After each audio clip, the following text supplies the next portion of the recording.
Hi, I feel like I owe everyone an apology for not posting anything for the last 3 months, but it's because I was working and I had no time to do anything else other than work. I also moved recently, so it was a very hard and busy week. I finally had the chance yesterday to install my desk and my chair so that I can start working on making videos and add some new products on my Etsy shop. I usually don't do intros because I don't like to watch them, but I just wanted to thank everyone for subscribing because we hit 1000 and I cannot be more happier to know that people enjoy my content. So this video is going to be about Samhain history and how you can celebrate it. I feel like in order to celebrate, everyone should know the origins of Samhain so that you can understand why some things are done on this particular time of the year.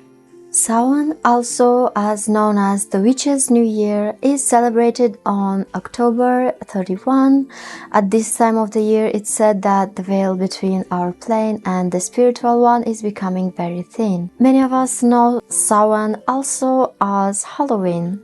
Halloween traditions come from the 16th century, Ireland, Scotland and England, and it comes from the ancient Celtic festival of Samhain. It was the time for ghosts to return to Earth for a day. People would light a big fire, wore special clothes made of animal skin and hoped to be safe from the ghosts and the winter. In AD 609, the Catholic Church put the Christian celebration of All Saints' Day on November the 1st. In AD 1000, the Church added All Souls' Day on November the 2nd, and All Hallows' Eve or Halloween moved on the night of the 31st. Samhain translates to summer's end. Also, it's the end of the harvest season and the beginning of the winter. The days are starting to become shorter as we approach more lunar feminine season of hibernation. Bonfires would be lit to mimic the power of the weekend sun. It is said that for the ancient Celts, participation in Samhain was mandatory, and if you don't, it's said that it will result in illness, death, or very bad luck. Because the two planes were merged together, you had to take protective measurements. So they would give offerings to the fae folk in order to prevent spiritual mischief. People would have feasts where the head of the table was set for the ancestors. This was thought to ensure the fertility of the land and secure good luck for ancestral lineages. Halfway across the globe, similar traditions would have the ancient Aztecs and Mayans, and there is not a lot of information on how such separate cultures have similar rituals.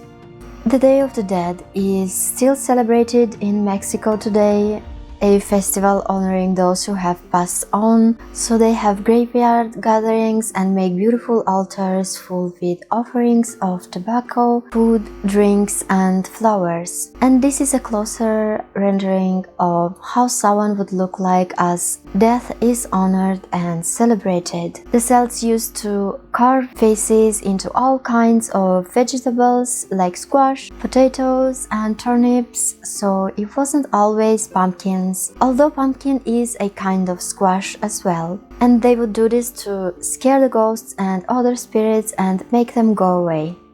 Sometimes they would call it jack-o'-lantern because of an Irish story about a man named Jack that played a trick on the devil and had to walk the earth for all eternity as punishment, with only a hollowed turnip to light his way. Irish people who came to live in the United States in the 1800s found pumpkins much easier to carve, and the tradition remained to this day. Because the Celts were afraid of the spirits that came on Samhain, if they had to go at night outside, they covered their faces with masks in hopes that the ghosts would think that they are spirits too, so they would leave them alone. In early America, the Native Americans and the first Europeans celebrated the end of the harvest, but not Halloween. When Irish people arrived, the harvest festival started to look more like Halloween, and it became very popular across all country. In the late 19th century, people tried to make Halloween less about ghosts and religion and more about celebrating the season with friends and family.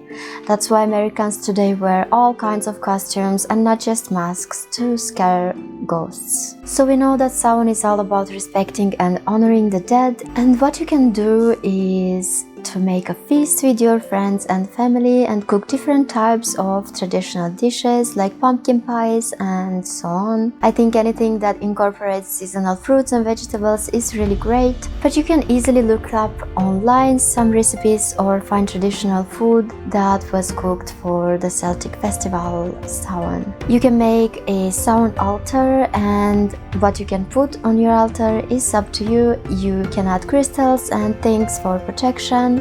You can add pictures of your loved ones that are no longer with us and light a candle as an offering or give food as an offering.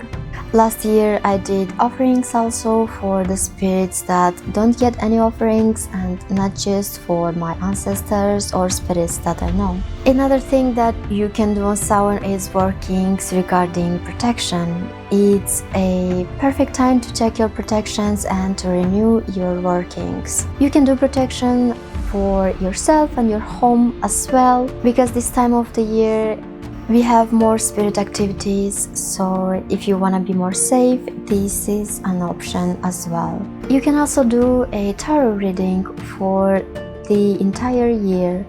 This time of the year is also great for divination. You can make a reading on to see how your next year will look like if you are into divination. So I'm thinking for the next video to do my Samhain altar so that you can get an idea of how one might create one. Let me know how you celebrate Samhain and what is your favorite thing to do during this time. If you would like to support my channel, you can also check my Etsy shop. Let me know in the comments if you have any video ideas. Subscribe to see more witchcraft content, and see you in my next one.